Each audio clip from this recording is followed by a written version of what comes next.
The second expedition to the Pacific Isles began as a scholarly pursuit, a chance to document the customs of an isolated people. I was eager, fascinated by their myths, whispers of shadowed things that prowled beyond our knowledge. Folklore, I thought. Superstition, nothing more. Perhaps harmless, perhaps barbaric. Nonetheless, intriguing in what Dr. Parker first recounted. Dr. Parker had led the first expedition. By the time we planned the second voyage, he was too frail to return. I was his chosen successor, entrusted to lead our team back into those strange lands. They greeted us, ritualistic movements upon our arrival. They welcomed us into their village with rhythmic drums and chants. We mapped the island, recorded the rituals, and named it Neath's Island, though the villagers had no name for it. To them, it simply belonged to something else. They murmured it in hushed tones. Nyth-Korath. Our camp lay at the village edge. Above us was a dark canvas. Each night we saw a new star being born, and as our eyes adjusted to the air, a sweet scent of damp earth and salt filled our lungs. The trees swayed like silent mourners. At night, the jungle breathes a low, whispering sigh, and the shadows linger too long, stretching to places where they should not be. One evening, as I stepped beyond my tent, a firm grip seized my arm. I turned to find a villager staring at me, his fingers like iron around my wrist. His eyes gleamed with a terror I could not understand.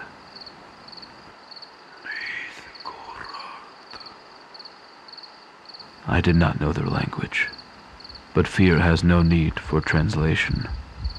That night, I lay awake, heart pounding, the villager's words circling my mind. The cycle repeated for days. Every time I drifted toward the jungle at night, they stopped me. Every time I asked why, they only muttered the same name. I had to know. One night, I left camp alone. No guides, no warnings, only my notebook, a flashlight, and my own hubris. I waited in a clearing, listening. The jungle around me pulsed with nocturnal life, a chorus of unseen creatures.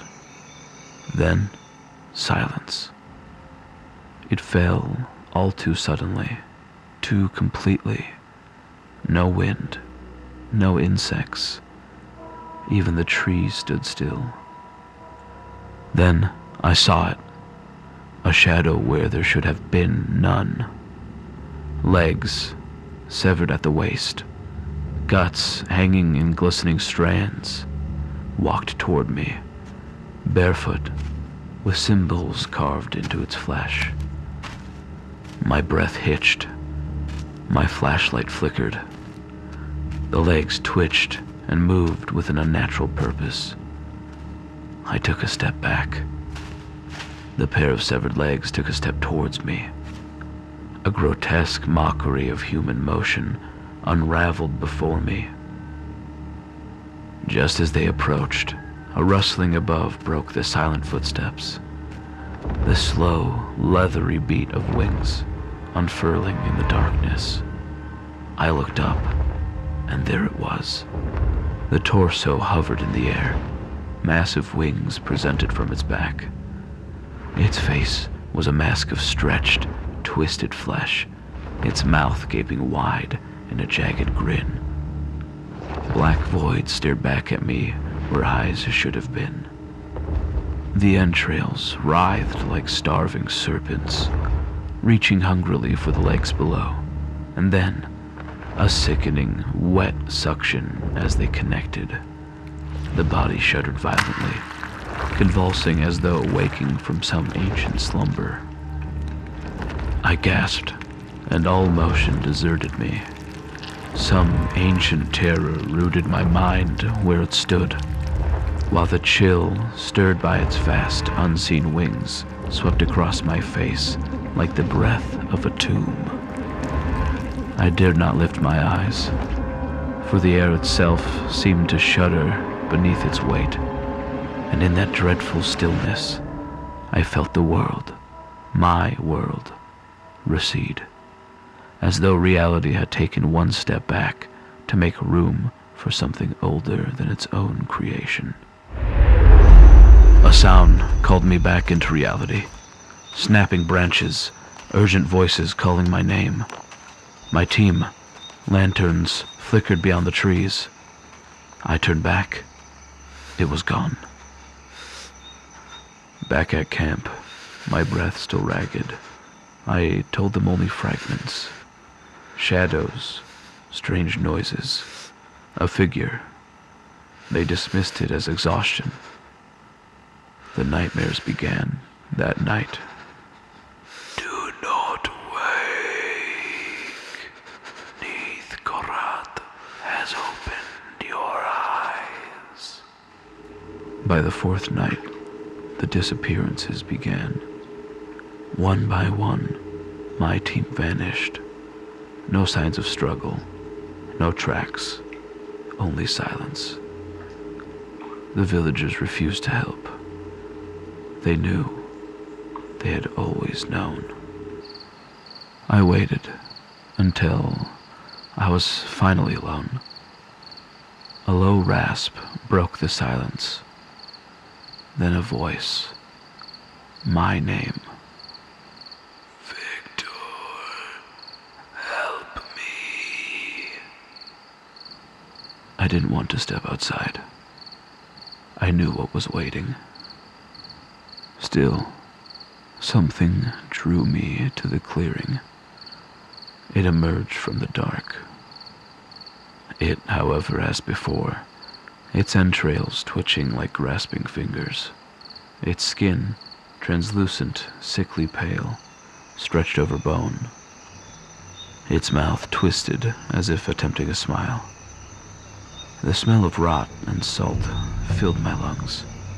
From the trees, the sound of distant chants, the villagers, their rhythmic drumbeats echoed through the jungle. A second shadow loomed behind the creature, then a third. There were more. Legs without bodies stood motionless, waiting. The flying torsos circled above, drawn closer by the drumbeats. The sound grew louder, more frantic. The half-men trembled. Then, slowly, they turned, vanishing into the trees.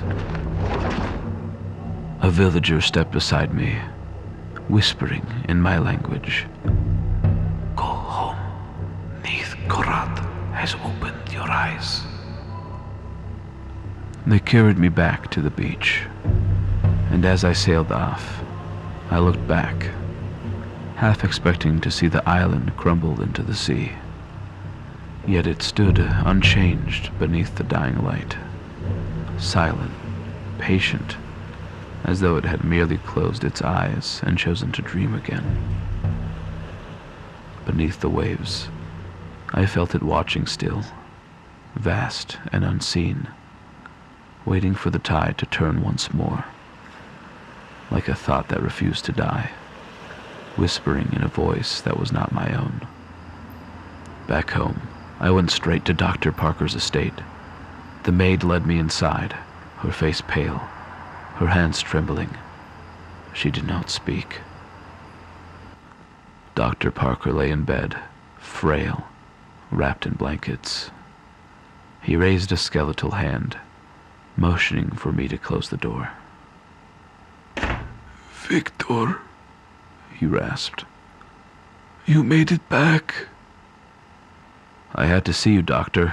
My voice wavered. I saw something on Neath's island. His eyes, glassy, vacant, looked onto mine. I know. My blood ran cold. You knew? I thought I could escape it, He whispered. but it's here. My stomach twisted. What do you mean? Parker's trembling fingers pulled at the blankets covering his lower half. I staggered back. His body ended at the waist. Below his shriveled torso, only dry, withered entrails remained. Soft footsteps behind me. I turned. A pair of legs stepped from the shadows, moving with eerie grace. They came to the bedside, waiting.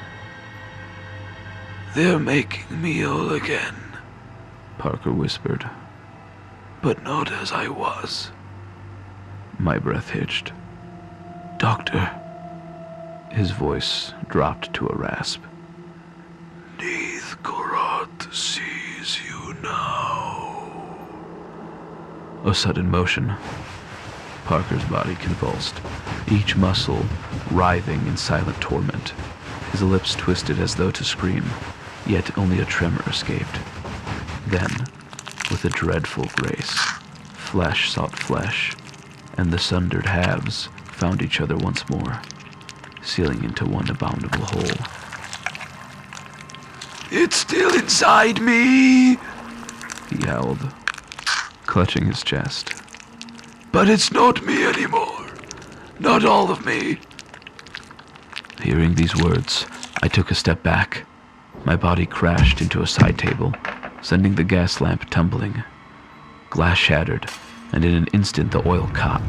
Flames burst forth, crawling hungrily up the wallpaper, their light thrashing against the ceiling like living things. You shouldn't have come back. He gasped through the smoke.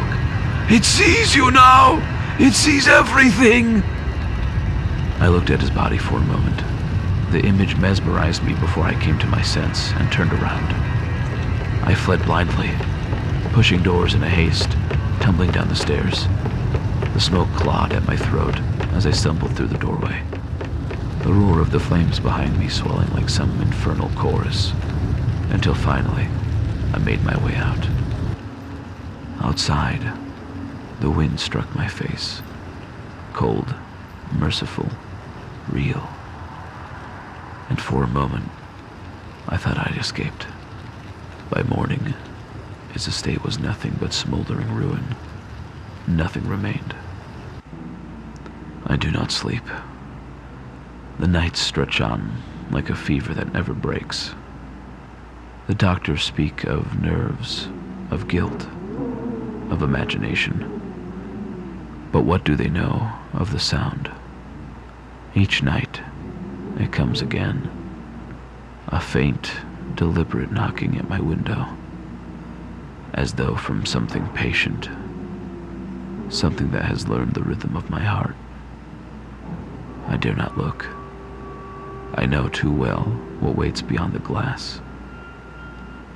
For sometimes, when the wind dies, I can hear its breath, a soft, wet sound, as if the sea itself were leaning close to listen. Between the silences, Parker's final words still breathe through the walls, no longer in his voice, but in something older that has borrowed his tongue. Nyth-Korath sees you now. It sees you forever. And I know it to be true. Each night, I hear the rustle of wings beyond the window, the soft drag of footsteps gathering behind the door, closer, always closer.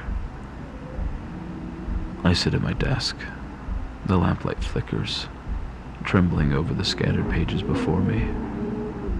My hands are pale, almost translucent in the light, and I can see the faint pulse beneath the skin, slow and uncertain.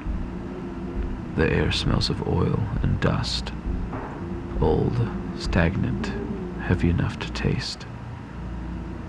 Then I hear it again, a sound beneath the desk, wet, deliberate, flesh dragging across wood. I freeze. The noise grows nearer, and from the shadows, something begins to emerge. A pair of legs crawling toward me, inch by inch, as though remembering the path home. My throat tightens. I cannot move. I reach down, fingers trembling, and lift the blanket from my lap. There's nothing beneath it. No legs. Only the empty fold of fabric and the cold air touching what should not be bare. The crawling limbs stop before me. They wait, as if they know me, as if they have always known me. Outside, the wind brushes against the window. A slow, patient breath, as though something enormous were leaning close, listening for the sound of my breath. I turn around and smile, and in that moment, I realize the smile is not mine. I wear its face. Nyth-Korath, at last. I know what awaits for me beyond the glass.